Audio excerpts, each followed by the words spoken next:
Welcome to Ved Vyas classes. विद्यार्थियों, आज हम जयशंकर प्रसाद जी के बारे में पढ़ेंगे, उनसे संबंधित प्रश्न देखेंगे। और सबसे ज़्यादा प्रश्न जो होंगे आज की श्रृंखला में वो कामायनी से संबंधित होंगे, जिसके बारे में प्रश्न परीक्षा में लगभग पूछने के लिए आ ही जाता है। तो हमारे चैनल पर किसी विद्यार्थी ने कमेंट किया था, उनके लिए और सभी विद्यार्थियों के लिए फिर हम जयशंकर प्रसाद जी को आपके सामने प्रस्तुत कर रहे हैं। तो विद्यार्थियों, चलो वीडियो स्टार्ट करते हैं। और हम प्रत्येक वीडियो में आपको सर्वप्रथम बता देते हैं कि आपको आज क्या पढ़ाने जा रहे हैं और कहाँ तक पढ़ाएंगे, जिससे कि आपका समय नष्ट न हो। तो जयशंकर प्रसाद का जीवन काल क्या है? तो जयशंकर प्रसाद का जीवन काल है 1889 से 1937 ईस्वी। प्रश्न नंबर 2, प्रसाद जी के पिता का नाम क्या था और ये कहाँ के रहने वाले थे? तो प्रसाद जी के पिता का नाम देवी प्रसाद था और ये काशी के रहने वाले थे। प्रश्न नंबर 3, प्रसाद जी का परिवार किस नाम से प्रसिद्ध था? तो प्रसाद जी का परिवार सुंघनी साहू नाम से प्रसिद्ध था। तो प्रश्न चौथा देखेंगे, प्रसाद जी किस काव्य धारा के प्रतिनिधि कवि माने जाते हैं? तो प्रसाद जी छायावादी काव्य धारा के प्रतिनिधि कवि माने जाते हैं। तो प्रश्न नंबर आपका नेक्स्ट है पांचवा प्रश्न देखिए, ये रहा आपका पांचवा प्रश्न। छायावादी बृहत्त्रयी से क्या अभिप्राय है? तो प्रसाद, पंत और निराला, इन तीन कवियों को छायावादी बृहत्त्रयी कहा जाता है। तो आप ध्यान रखेंगे कौन कौन से कवि बृहत्त्रयी के अंतर्गत आते हैं। छठवां प्रश्न क्या बनता है, छायावादी कवि चतुष्टय में कौन कौन से कवि हैं? तो छायावादी कवि चतुष्टय में प्रसाद, पंत, निराला और महादेवी वर्मा को गिना जाता है। तो आप ध्यान रखेंगे चतुष्टय में कौन कौन से आते हैं। प्रश्न 7 है, आचार्य रामचंद्र शुक्ल ने छायावाद शब्द का प्रयोग किन दो अर्थों में किया है? तो आंसर देखिए, आचार्य रामचंद्र शुक्ल के अनुसार छायावाद शब्द का प्रयोग दो अर्थों में समझना चाहिए। एक तो रहस्यवाद के अर्थ में और दूसरे काव्य की शैली या पद्धति के विशेष व्यापक अर्थ में समझना चाहिए। तो आप समझ गए होंगे आचार्य रामचंद्र शुक्ल जी ने जयशंकर प्रसाद के छायावाद के जो बारे में कहा है। तो नेक्स्ट पेज पर चलते हैं विद्यार्थियों। अब देखिए प्रश्न 8 क्या कहता है, जयशंकर प्रसाद द्वारा रचित 4 प्रमुख काव्य कृतियों के नाम बताइए। तो जयशंकर प्रसाद द्वारा रचित 4 प्रमुख काव्य कृतियों के नाम हैं कामायनी, आंसू, झरना, लहर और लहर। प्रश्न 9, कामायनी का प्रकाशन कब हुआ था? तो कामायनी का प्रथम प्रकाशन 1935 में हुआ था। ये यूपीटीजीटी में परीक्षा में एक बार पूछने के लिए आया है और भी कई परीक्षाओं में पूछने के लिए आया है। प्रकाशन वर्ष इसका अक्सर करके आई जाता है। और सर्ग, तो प्रश्न 10वां देखेंगे, कामायनी में कुल कितने सर्ग हैं? ये प्रश्न भी यूपीटीजीटी में पूछने के लिए आ चुका है। तो कामायनी में 15 सर्ग हैं। प्रश्न 11 देखेंगे, कामायनी के सर्गों के नाम बताइए। तो यानी 15 सर्ग हैं तो उनके नाम आप देख लीजिए। पहला सर्ग चिंता, दूसरा आशा, तीसरा श्रद्धा, चौथा काम, पांचवा वासना, छठवां लज्जा, सातवां कर्म, आठवां ईर्ष्या, नौवां इड़ा, 10वां स्वप्न, 11वां संघर्ष, 12वां निर्वेद, 13वां दर्शन, 14वां रहस्य और 15वां आनंद। ये आपके 15 सर्गों के नाम हैं। प्रश्न 12, कामायनी के कथानायक एवं नायिका का नाम बताइए। कामायनी के कथानायक हैं मन और इसकी नायिका हैं श्रद्धा। तो ये आप इनको चरित्रों को याद रखेंगे, नायक और नायिका को। प्रश्न नंबर 13वां देखिए, चलो थोड़ा सा ऊपर कर लेते हैं इसको। और प्रश्न 13वां देखिए विद्यार्थियों, कामायनी के पात्र कितने प्रकार के और किस प्रकार के हैं? कितने प्रकार के और किस प्रकार के? कामायनी के पात्र 2 प्रकार के हैं, शरीरी पात्र और अशरीरी पात्र। तो ध्यान रखेंगे इसको, बहुत ही अच्छा प्रश्न है। प्रश्न 14, कामायनी के 3 प्रमुख पात्र कौन कौन से हैं? तो कामायनी के 3 जो प्रमुख पात्र हैं, श्रद्धा, इड़ा और मनु।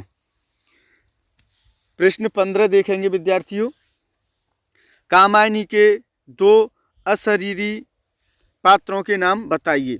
तो 2 अशरीरी पात्र कौन से हैं? लज्जा और काम। प्रश्न 16 देखेंगे विद्यार्थियों, कामायनी के प्रमुख पात्र किसके प्रतीक हैं? ये आ जाता है प्रश्न पूछने के लिए।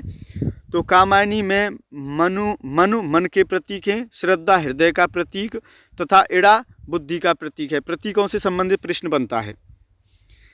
प्रश्न 17 देखेंगे, कामायनी में किस दर्शन का प्रतिपादन हुआ है? तो कामायनी में शैव दर्शन के अंतर्गत आने वाले प्रत्यभिज्ञा दर्शन का प्रतिपादन हुआ है। तो शैव दर्शन के अंतर्गत आने वाले प्रत्यभिज्ञा दर्शन का हुआ है, इसको आप याद रखेंगे। प्रश्न 18, कामायनी में आए हुए 5 पारिभाषिक शब्द लिखिए। तो कौन कौन से 5 पारिभाषिक शब्द? कामायनी में आए हुए 5 पारिभाषिक शब्द, महाचित्त, समरता, विषमता, भूमा और नियति। ये आप देख लीजिए। प्रश्न 19वां, कामायनी का दर्शन कैसा है? प्रवृत्ति मार्गी या निवृत्ति मार्गी कैसा है? तो इसके बारे में बताना है आपको। कामायनी के दर्शन को प्रवृत्ति मार्गी कह सकते हैं, तो आप याद रखेंगे, क्योंकि इसमें संसार को सत्य और सुंदर मानते हुए श्रद्धा ने मन को संसार में प्रवृत्त होने की प्रेरणा दी है। तो ये आपका राइट आंसर पढ़ लीजिए और इसको देखते रहिए।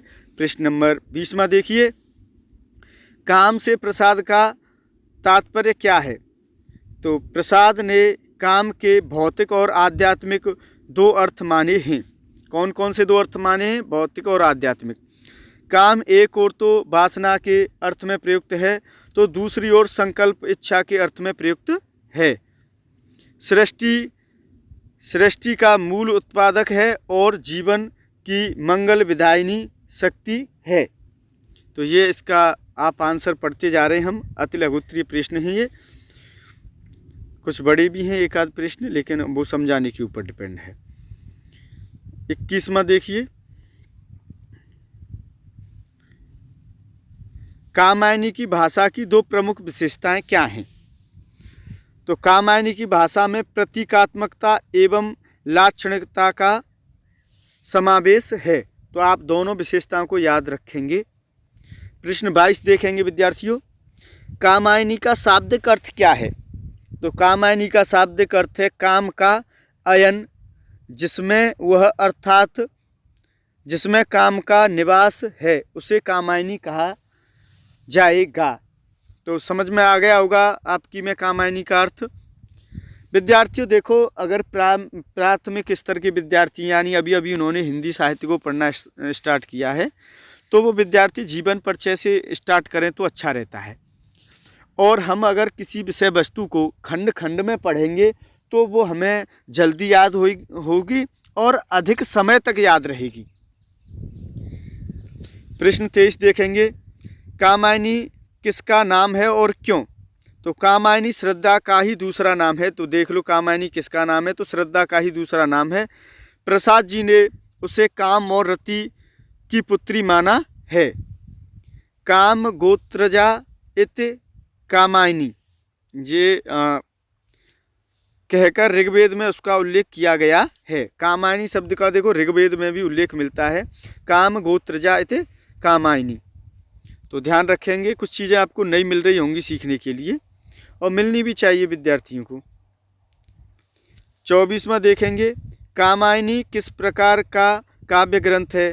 तो काव्य की दृष्टि से कामायनी को छायावादी महाकाव्य माना जाता है।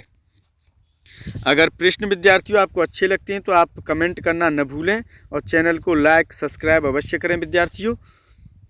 हिंदी से बहुत सारी वीडियो हम अपलोड करते जा रहे हैं। प्रश्न 25वां देखिए, प्रसाद और पंत के प्रकृति चित्रण का प्रमुख अंतर क्या है? तो प्रसाद ने प्रकृति के कोमल और कठोर दोनों रूपों का प्रभावी चित्रण किया है, जबकि पंत प्रकृति के कोमल रूप के चितेरे होने से प्रकृति का सुकुमार कवि कहे जाते हैं। तो अंतर आपको पता चल गया होगा। प्रश्न 26 देखिए, प्रसाद की नारी भावना की प्रमुख विशेषताएं संक्षेप में बताइए। तो 26वां प्रश्न पर चल रहे हैं हम। प्रसाद ने काव्य में जिस नारी का चित्रण किया है वह पुरुष की प्रेरक शक्ति है, सभी उत्तम गुणों से समन्वित है। उसके हृदय में दया, सेवा, प्रेम, ममत्व, स्नेह, विश्वास जैसे सद्गुण हैं। वह निराश पुरुष को आशा भरा संदेश देकर कर्म और जीवन में प्रवृत्त करती है। देखो, अगर आप पर कोई सामान्य बुक है तो प्रसाद जी की रचनाएं उसमें से भी आप देख सकते हो, लेकिन समस्या बनती है कि जो जैसे कामायनी रचना तो आपको पता चल गई प्रसाद जी के, इससे अंदर से जो क्वेश्चन बनते हैं रचना के अंदर से, उन प्रश्नों में दिक्कत आती है। इनकी और रचना आप किसी सामान्य हिंदी की जितनी बुक आती हैं सब में दे रखी होती हैं, तो उनसे पढ़ सकते हो। तो प्रश्न 27, मदमय बसंत जीवन वन के में वसंत किसका प्रतीक है? इस पंक्ति में वसंत यौवन का प्रतीक है। प्रश्न 28वां, कामायनी का प्रारंभ किस सर्ग से हुआ है? अभी आया था, देखो कामायनी का प्रारंभ चिंता सर्ग से हुआ है, तो चिंता सर्ग से ये आ जाते हैं प्रश्न। और 29वां और लास्ट प्रश्न है, कामायनी का अंतिम सर्ग कौन सा है? तो कामायनी का अंतिम सर्ग आनंद है। तो आज के लिए मित्रों बस इतना ही विद्यार्थियों, और आपकी पढ़ाई अच्छी चले, सुचारू रूप से चले, और कमेंट बॉक्स में कमेंट करिए और आप क्या पढ़ना चाहते हैं और बताइए। लगभग कोशिश की जाएगी जो विद्यार्थी कमेंट कर रहे हैं 2-4 दिन के अंतर्गत ही उनके लिए वीडियो अपलोड किया जाए यूट्यूब पर। अगर वीडियो अच्छा लगता है तो बहुत बहुत धन्यवाद विद्यार्थियों, और आप चैनल को लाइक कर सकते हैं और सब्सक्राइब कर सकते हैं। आज के लिए बस इतना ही।